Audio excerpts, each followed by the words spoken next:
नमस्कार। मैं आनंद प्रकाश आर्टिस्ट आपको समय समय पर मिलवाता रहता हूँ आनंद कला मंच स्टूडियो में आए हुए ऐसे व्यक्तियों से जिनका व्यक्तित्व प्रेरणा का स्रोत होता है। आज भी हमारे स्टूडियो में मेरे साथ ऐसे ही व्यक्तित्व के धनी एक व्यक्ति हैं जिनका लिखा हुआ भिवानी गीत आपने सुना होगा। जी हाँ, उसी भिवानी के बारे में गीत लिखा है इन्होंने, म्यूजिक भी स्वयं दिया है और गाया भी है। जिस भिवानी को मिनी क्यूबा के नाम से जाना जाता है, छोटी काशी के नाम से जाना जाता है। और हाँ, इस चर्चा को आगे बढ़ाने से पहले मैं आपको एक बात बता देना चाहूँगा कि जिस किसी भी शहर को उसके एक विशेष नाम से जाना जाता है, उसके पीछे उसके निवासियों का बहुत बड़ा हाथ होता है, उसके लोगों का बहुत बड़ा हाथ होता है। और भिवानी परिवार मैत्री संघ एक ऐसी संस्था है जो दिल्ली में रहकर भी अपने लोगों के लिए काम कर रही है। भिवानी गौरव अवार्ड दे रही है, यहाँ के लोगों को प्रेरित और प्रोत्साहित कर रही है। उनमें से दास जी पुरुषोत्तम जी भी एक हैं। दास जी पुरुषोत्तम जी, आपका स्वागत है आनंद कला मंच स्टूडियो में। नमस्कार। नमस्कार सर। जी, चर्चा को आगे बढ़ाएं उससे पहले हम आपके मुख से ही थोड़ा सा संक्षेप में चाहेंगे अपने बारे में कि आजकल आप भिवानी को छोड़ कर के कहाँ पर क्या कुछ कर रहे हैं। सर, मेरा सौभाग्य है कि आज मैं आनंद कला मंच के इस प्रतिष्ठित स्टेज पे हूँ और आपसे बात कर रहा हूँ। बेसिकली भिवानी छोटी काशी जिसको कहा जाता है जी, वो अपने आप में एक ऐसी खान है जहाँ बड़े बड़े हीरे निकले हैं जिन्होंने नेशनल और इंटरनेशनल लेवल पे जी, भिवानी को सम्मान दिलाया है और नाम बनाया है। तो मैं बेसिकली कला अध्यापक के तौर पे मैंने काम किया है TITS में लगभग 23 साल मैंने TIT में एज ए आर्ट टीचर के तौर पे काम जी, किया। और यदि मैं इसकी प्रोफेशनल स्किल के बारे में बात करूं तो मैंने इसमें डिग्री और डिप्लोमा किया है फाइन आर्ट्स में और क्लासिकल म्यूज़िक में। जी, क्लासिकल म्यूज़िक में मैंने BA वोकल किया था MD यूनिवर्सिटी से, और उसके बाद फिर मैंने इसमें संगीत विशारद किया। जी, और साथ साथ मैंने ये भी किया कि मेरे स्टेज कार्यक्रम होते रहते थे, तो कुछ टाइम के लिए मैंने स्टेज को थोड़ा सा छोड़ के और AIR और DD1 पे भी मैंने अपनी रिकॉर्डिंग की। तो मैं 23 साल से लगभग लाइट क्लासिकल कैटेगरी में एज ए सिंगर मैं गा रहा हूँ और काफ़ी मेरे कार्यक्रम हुए हैं। और हिसार दूरदर्शन से भी मेरे कार्यक्रम गज़ल और भजन के ब्रॉडकास्ट हुए हैं। इसके साथ साथ फिर कुछ ऐसा मुझे मौका मिला कि इंडस्ट्री में बॉलीवुड में भी काम करने का मौका मिला। और आपको जान के खुशी होगी कि संत दादू के ऊपर मेरे 23 एल्बम हैं, भजन एल्बम्स हैं, और एक डॉक्यूमेंट्री फिल्म और एक फीचर फिल्म है जिसमें मुझे मौका मिला मरहूम मोहम्मद अजीज़ साहब को डायरेक्ट करने का। जी, और बॉलीवुड की फीमेल सिंगर साधना सरगम जो बहुत ही अच्छी गायिका माना जाता है, उन्होंने भी एक मेरा गाना उस फिल्म के लिए गाया है। जी, बहुत खूब। और काफ़ी पसंद की जा रही है ये फिल्म। इस फिल्म के गाने बहुत ज़्यादा पॉपुलर हैं। आप नेट पे गूगल करके देखेंगे तो बहुत अच्छी रेटिंग है उनकी, बहुत अच्छे व्यूज़ हैं। इसके साथ साथ ये एक अलग पक्ष था, लेकिन कला की जब तक हम बात करते हैं तो कला एक दो चीज़ों में समाहित नहीं कर सकते हम, इसके विभिन्न रूप हैं। जी, कहा भी गया है कि मतलब कला ही जीवन है और जी। तो दोनों एक दूसरे से जुड़े हुए हैं।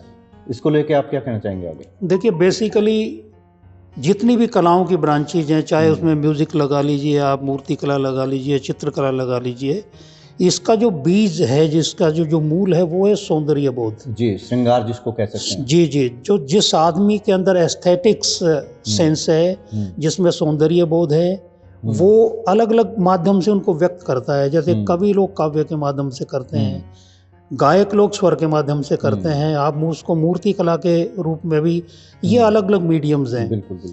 और अभी फ़िलहाल मुझे मौका मिला है, बहुत ही प्रतिष्ठित कॉलेज है हंसराज कॉलेज दिल्ली में। तो महात्मा हंसराज जी का जो स्टैचू मैंने अभी बनाया था पिछले दिनों, जिसको महामहिम उपराष्ट्रपति जी श्री वेंकैया नायडू जी ने उसका अनावरण किया था और उसको बड़ा सराहा।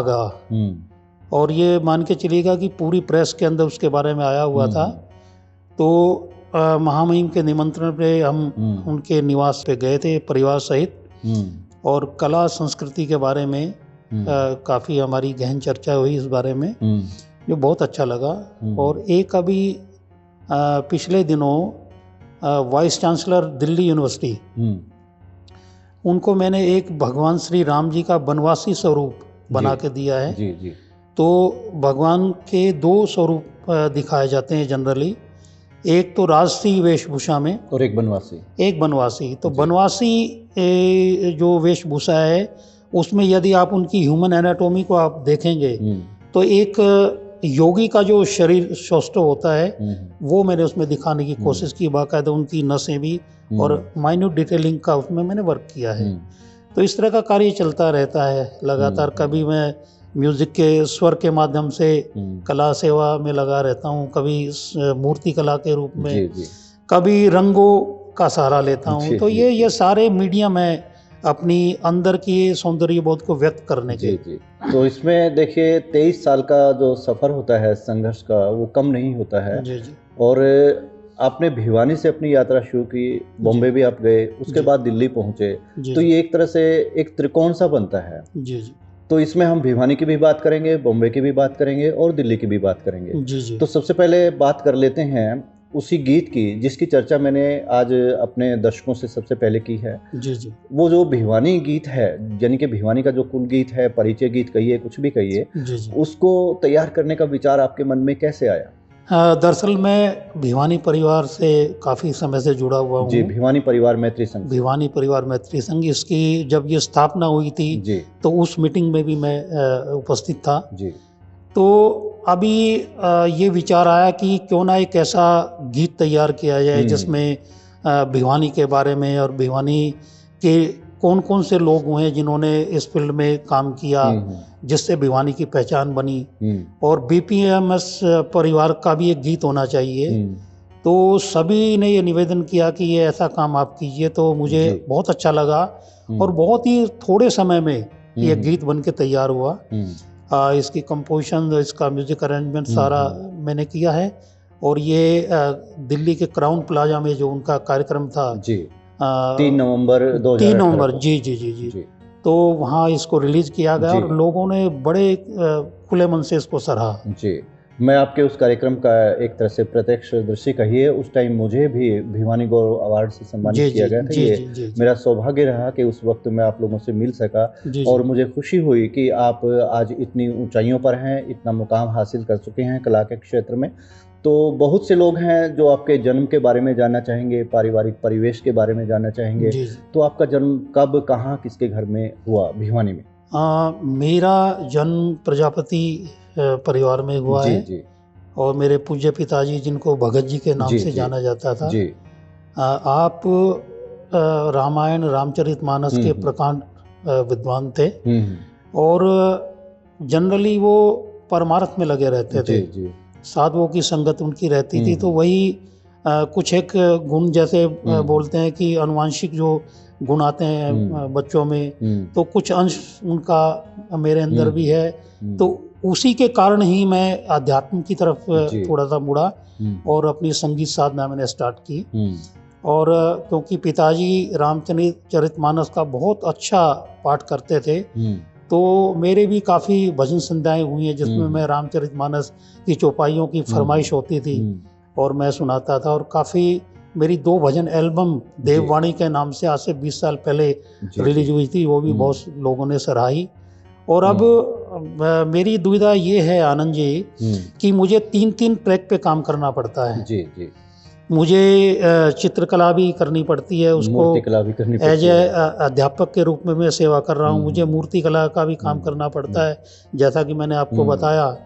और मुझे कई बार आप जैसे विद्वान लोगों की लेखनी से लिखे हुए जो शब्द हैं उनको भाव देने के लिए मुझे उनकी कंपोजिशन करके उनको डायरेक्ट करके उनको ऑडियो के रूप में प्रस्तुत करने का भी मौका मिलता है जी। तो दिनचर्या मेरी बड़ी मिक्स रहती है, मेरा एक ट्रैक नहीं है। अभी मैं एक आपको बहुत अच्छी न्यूज़ देने वाला हूँ। हालांकि फ़िलहाल हमारा एक institute capital college of fine arts Delhi में चल रहा था, लेकिन कोरोना की वजह से हमें उसको वाइंड अप करना पड़ा और अभी ऑनलाइन क्लासेज हमारी चल रही हैं। जी, इस पे भी आएंगे। जी तो इस बीच हम मतलब चर्चा करना चाहेंगे आपके बॉम्बे के सफ़र की। जी जी यानी भिवानी में आप रहे, भिवानी के बहुत से लोग हैं जो आज भी आपकी उस पुरानी दुकान को याद करते हैं जो वेस्ट स्कूल के पीछे हुआ जी करती जी थी। जी जी और एक तरह से हम आर्टिस्ट लोगों का वो एक अड्डा हुआ करता था। हम जी इधर-उधर से जब गुजरते थे तो आपसे मिलते हुए जाते थे जी और आप जी व्यस्त रहते थे अपने काम में। जी जी लोग भूले नहीं हैं, खासकर वो लोग जो हमारी उम्र के हैं। और अब भी मतलब वो चर्चा करते हैं कि पुरुषोत्तम दास जी यानी कि दास जी पुरुषोत्तम अब आजकल कहाँ हैं। तो अब उनको ये जानने की उत्सुकता रहती है कि बॉम्बे में आपने क्या-क्या काम किया और कितने समय तक वहाँ रहे? बॉम्बे में कई प्रोजेक्ट किए हैं मैंने। जी। मैंने एक तो साईं बाबा पे प्रोजेक्ट किया था। जी हाँ, और मैं ये बात बीच में बताना चाहूँगा कि ये जी भिवानी के लिए गौरव की बात है जी कि आप एक ऐसे म्यूज़िक डायरेक्टर हैं भिवानी से जिन्होंने बॉम्बे में जाके काम किया है और जी जी नाम भी कमाया है। जी जी जी जी, तो अब आप अपनी चर्चा को मतलब आगे बढ़ाइए कि वहाँ पर किस तरह से पहुँचे और आपने क्या-क्या किया? मेरे कार्यक्रम होते रहते थे, जैसे कि मैंने आपको बताया कि संत दादू पे मेरी 23 भजन एल्बम्स जी, हैं। जी। तो दादू पीठ पे मेरे कार्यक्रम होते थे जिसमें लाखों लोग मुझे सुनने आते थे। वहाँ पे बॉम्बे में? नहीं, मैं अच्छा। नरैना की बात कर रहा अच्छा, हूँ। अच्छा। तो इसी तरीके से अप्रोच की कई लोगों ने हुँ, कि दास जी कुछ आध्यात्मिक प्रोजेक्ट हैं जो हम आपसे करवाना चाह रहे हैं। वो यहाँ के थे या बॉम्बे के थे? यहाँ के भी थे। एक हुँ। राधा स्वामी पे भी मैं बताना भूल गया आपको। जी, जी। राधा स्वामी जो विनोद वाले हैं, हुँ। उन पे भी मैंने एक डॉक्यूमेंट्री की थी, जी, जी। जिसमें मैंने मेरा संगीत और उसमें गायन किया था। मैंने हुँ। एज ए म्यूजिक डायरेक्टर और गायक के तौर पे हुँ। मैंने अपनी सेवा दी थी। जी। और उसका जो पूरा जो क्रिएटिव जो विजुअल थे वो भी सारे मैंने हुँ। अपने हाथ से, जिसमें महाराज जी का जन्म से लेके और अब तक का जितना भी जो जीवन काल था, हाँ, वो उनको आपने उसमें चित्रों के माध्यम से मैंने दिखाया, उसमें उसमें प्रस्तुत शामिल किया किया। था। जी। तो ये अपनी तरह का एक अलग सा प्रोजेक्ट था ये। हुँ। इसके बाद फिर मुझे मौका मिला, एक व्यवसायी थे दिल्ली के हुँ। जो मेरे कार्यक्रम में आते थे। उन्होंने ये कहा कि हम संत दादू पे एक वर्कशीट बनाना जी, चाह जी। रहे हैं, जी। डॉक्यूमेंट्री बनाना हुँ। चाह रहे हैं। तो उस डॉक्यूमेंट्री का जो विमोचन है वो महामहिम उपराष्ट्रपति भैरव सिंह जी शेखावत जी ने किया था, जी। विज्ञान भवन नई दिल्ली में। हुँ। और महामहिम के सामने पौना घंटे का मेरा भजनों का कार्यक्रम था। उनके समक्ष था, जी, जो जी। बड़ा सराहा जी। गया। और पूरा मीडिया में वो प्रोग्राम आया था मेरा। हुँ। काफ़ी प्रेस ने उसको काफ़ी कवरेज दी थी। हुँ। तो इस तरह से करते-करते फिर एक फीचर फ़िल्म के लिए भी मुझे बुलाया गया कि भई इसको और थोड़ा-सा बड़े लेवल हाँ, पे हम लेवल पे तैयार बनाया करना जाए। चाहते हैं। हुँ। तो उसके लिए फिर मैं बॉम्बे का मैंने रुख किया और वहाँ मुझे मौका मिला मरहूम मोहम्मद अजीज़ साहब हुँ। के साथ काम करने का। हुँ। और साधना जी ने भी एक गाना गाया है। और उससे पहले भी बॉम्बे में जाता रहता था, फ़िल्म स्टार्स के साथ मेरे प्रोग्राम हुए हैं, वहाँ कंसर्ट मेरे हुए हैं। हुँ। अनेकों प्रोग्राम मैंने दिए हैं, जैसे मलाड में था, हुँ। बिरला मातुश्री सभागार हुँ। में भी मेरे प्रोग्राम थे स्टार्स के साथ। हुँ। तो बॉम्बे से तो मेरा काफ़ी समय मैंने अच्छा गुजारा है वहाँ पे। जी। लेकिन क्योंकि मेरे कई आयाम हैं, मेरे कई ट्रैक हैं, तो इसलिए मैं ज़्यादा समय वहाँ काम नहीं कर सका। और किन्हीं कारणवश फिर मुझे यहाँ दिल्ली में अपना इंस्टीट्यूट ओपन करना पड़ा, जी। जिसमें हम डिप्लोमा और एडवांस कोर्स करवाते हैं। बल्कि आपको जान के खुशी होगी कि पूरे एनसीआर में capital college of fine arts एक ऐसा इंस्टीट्यूट है जिसके बच्चे अब्रॉड स्टडी के लिए क्रिएटिव फील्ड में स्कॉलरशिप के साथ गए हैं। जी। तो मैंने आपसे कहा था कि हम भिवानी की बात करेंगे, उसके बाद बॉम्बे चलेंगे, उसके बाद दिल्ली में मतलब पहुँचेंगे चर्चा करते हुए। जी, जी। तो आप स्वयं ही बॉम्बे से दिल्ली पहुँच गए जी। और अपनी संस्था के बारे में बताया। जी, जी। और वो संस्था जो आपकी है वो नवोदित जो हमारे कलाकार हैं उनके लिए वो बहुत अच्छा काम कर रही है। आपने बताया कि उन्होंने काफ़ी अवार्ड जीते हैं। जी। तो हम कहना चाहेंगे कि आजकल के जो बच्चे हैं उनका इन क्षेत्रों से लगभग रुझान घटता जा रहा है। कुछ इंटरनेट के कारण लगाइए या फिर जैसे तैसे भी जो पहले काम हुआ करते थे कला में कि भाई सब कुछ हाथ से बनाना, हाथ से लिखना बड़ा आकर्षक लगता था। और आजकल वो सारी चीज़ें जो हैं अपने कंप्यूटर के ऊपर सॉफ्टवेयर की मदद से हो जाती हैं। तो इस कला के विकास के लिए, संरक्षण के लिए आप जो नए कलाकार हैं उनके लिए क्या संदेश देना चाहेंगे? देखिए आनंद जी, समय बदलता है तो टेक्नोलॉजी में चेंज आता है। जी। कला का भी रूप धीरे धीरे बदल रहा है, लेकिन मैं ये बोलूँगा कि कला के फील्ड में बहुत बड़ी संभावनाएं हैं। आप यदि फाइन आर्ट्स की बात करें तो इसमें करीबन 40 ट्रैक ऐसे हैं जिसपे कोई भी क्रिएटिव आर्टिस्ट अपना करियर बना सकता है। तो आपकी संस्था मतलब किस किस तरह के कोर्स करवाती है, उनके बारे में? हम जो बच्चे क्रिएटिव वर्ल्ड में जाना चाहते हैं उनके लिए हमारे पास स्पेशल प्रोग्राम, जिसको मैं advance course in fine art बोलते हैं। जी। तो वो बच्चे उनको फाइट करना होता है एंट्रेंस टेस्ट के लिए जी। जैसे NID का है, निफ्ट का है, या और जितने भी कोर्सेज जो क्रिएटिव फील्ड के हैं वो इसको क्रैक करके एग्ज़ाम को, एंट्रेंस को, और वो उसमें दाखिला ले सकते हैं और अपना करियर बना सकते हैं जी। और बल्कि मैं आपको ये बताऊं कि CCFA एक ऐसा प्लेटफॉर्म है जहाँ से बच्चे एब्रोड स्टडी में स्कॉलरशिप के साथ उनको एडमिशन मिला है जी। और एक और मैं आपको एक न्यूज़ देना चाहूँगा, जो नए बच्चे जो इस फील्ड में कुछ करना चाह रहे हैं, क्योंकि देखिए आजकल टेक्नोलॉजी का ज़माना है जी। सारी चीज़ें ऑनलाइन हो गई हैं, बट फाइन आर्ट्स की जहाँ तक बात है उसमें कुछ ऐसी डिफ़िकल्टीज हैं जो आप ऑनलाइन नहीं कर सकते। तो इस पे हमारी टीम ने रिसर्च किया और 1.5 साल हो गया हमें, 1.5 ईयर के बाद हम इस स्टेज पे पहुँचे हैं कि हमने एक ऐसा ऐप तैयार किया है जो ऐप घर बैठ के बच्चा अपने मोबाइल पे डाउनलोड करेगा और उसको ऐसा लगेगा कि वो लाइव क्लास में बैठा हुआ है। अच्छा। उसमें एक एक चीज़ को बहुत बारीकी के साथ बेसिक्स को क्लियर किया गया है regarding colour technique, colour application और कलर कॉम्बिनेशन, शेप के बारे में, पर्सपेक्टिव के बारे में, एक एक चीज़ को जो फाइन आर्ट की जो ग्रामर है उसका हमने डिटेल के साथ उसको जो ना उसमें दिया गया है और बहुत अच्छे ढंग से बच्चा उसमें काम करके और अपना करियर बना सकता है जी, जिसका नाम है फाइन स्किल्स जी। बहुत बढ़िया। लेकिन अक्सर देखा गया है कि कला के लिए एक तो समर्पण का भाव जो है वो होना चाहिए जी। समर्पण, उसके बाद समय, और फिर जो है ना संघर्ष भी इसमें चाहिए जी। समर्पण, समय और संघर्ष जी। इन तीनों को लेकर के आप क्या कहना चाहेंगे? देखिए, समर्पण सबसे पहला काम है। जिस बच्चे में डिवोशन नहीं है, जो टाइम नहीं दे सकता, वो इस फील्ड में कामयाब नहीं हो सकता। वो ना आए। और कुछ चीज़ें होती हैं, जैसे हम ये जनरली कहते हैं कि भाई आर्ट तो गॉड गिफ्टेड है ना।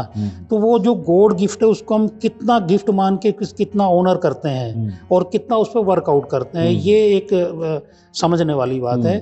तो जनरली जो बच्चे जिनमें फाइन आर्ट्स का कंटेंट होता है, जिनमें कैलिबर होता है, उनके लिए हमारे पास बहुत ही शानदार प्रोग्राम है। लेकिन अगर आप उसमें ध्यान दे के उन चीज़ों को अगर करेंगे तो एक गोल्डन अपॉर्चुनिटी, एक गोल्डन वर्ड आपके लिए आपका इंतजार कर रहा है। बट इसमें डिवोशन और डेडिकेशन और हार्ड वर्क, ये तीनों चीज़ें इसके लिए बहुत ज़्यादा ज़रूरी हैं। अच्छा, अब जो पहले की कला थी उसमें समय, समर्पण और संघर्ष, इन तीनों से काम मतलब चल जाता था।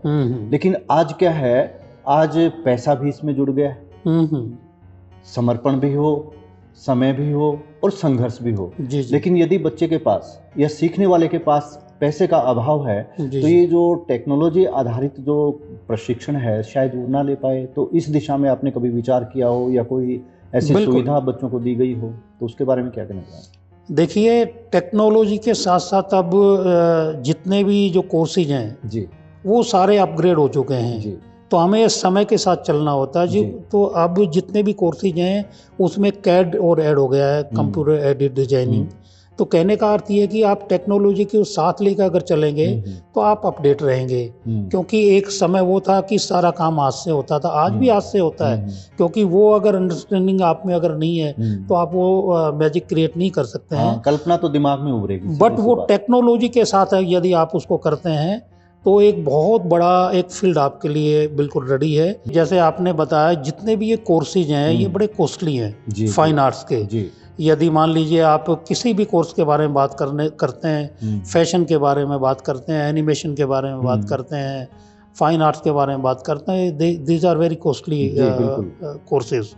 लेकिन इन सारी चीज़ों को कोप अप करने के लिए ही हमने काम किया है। और मैं ये बल्कि कहूँगा कि बच्चों के लिए एक हम ऐसा गिफ्ट देने जा रहे हैं जो उनके लिए बहुत ही कम कीमत में और एक प्रोफेशनल लेवल की ट्रेनिंग उनको मिलेगी। फाइन स्किल्स के नाम से हमारा एक ऐप आ चुका है मार्केट में, जिसमें एक एक चीज़ को बहुत डिटेल के साथ बच्चे को समझाया गया है और उसको ऐसा लगेगा कि वो लाइव क्लास लेने लग रहा है। और जहाँ तक कॉस्ट की बात करें तो हमने इतना नॉमिनल उसकी फ़ी रखी है जो हर बच्चा अफोर्ड कर सकता है। जनरली क्या होता है कि जो लो इनकम ग्रुप की जो फैमिलीज होती हैं, they can not afford such type of heavy courses, क्योंकि वो बड़े कॉस्टली होते हैं। तो इसी चीज़ को हमने समझा, हमारी टीम ने इस पर वर्कआउट किया। कम से कम 1.5 साल हो गया हमारी टीम को लगे हुए। तो आज हम इस लेवल पे हैं कि हमने जूनियर के 2 कोर्सेज हमने लॉन्च कर दिए हैं। बैचलर और पीजी के कोर्स भी अभी अंडर प्रोसेस हैं। आने वाले टाइम में वो भी आपको ऐप पे मिलेंगे और जो बहुत ही नॉमिनल प्राइस पे आपको वो कोर्स कर पाएंगे। तो जहाँ तक हम समझते हैं कि आपने कला के लिए बहुत कुछ किया और इसी वजह से आपको आर्ट गुरु के नाम से जाना जाता है। जी। और जो हमारी भिवानी है, इसका नाम ऊंचा करने में आप जैसे लोग जो हैं वही आगे आकर के स्वयं भी संघर्ष कर रहे हैं और दूसरों को भी प्रेरित कर रहे हैं। जी। तो आज की अपनी चर्चा का निष्कर्ष यही निकलता है कि अपनी भिवानी किसी भी क्षेत्र में कम नहीं है। जी। तो आपको और हमें भिवानी पर गर्व है और अपने भिवानी के लोग भी इस बात पर गौरव करेंगे कि यहाँ के लोग अपने आप तो आगे बढ़ते ही हैं, औरों को भी आगे बढ़ाते हैं। जी। आप हमारे साथ चर्चा के लिए उपस्थित हुए स्टूडियो में, इसके लिए आपका बहुत बहुत आभार। आपसे बात करके बहुत अच्छा लगा। फिर कभी अवसर मिला तो आपसे फिर बात करेंगे। जी। थैंक यू वेरी मच, बहुत बहुत धन्यवाद। तो दर्शकों, ये थे हमारे साथ दास जी पुरुषोत्तम, जिन्हें आर्ट गुरु के नाम से जाना जाता है और इन्होंने नवोदित जो कलाकार हैं उनके लिए बहुत कुछ बताया और इनका संघर्ष आपके लिए प्रेरणा स्रोत बनेगा, ऐसा हमें विश्वास है। नमस्कार।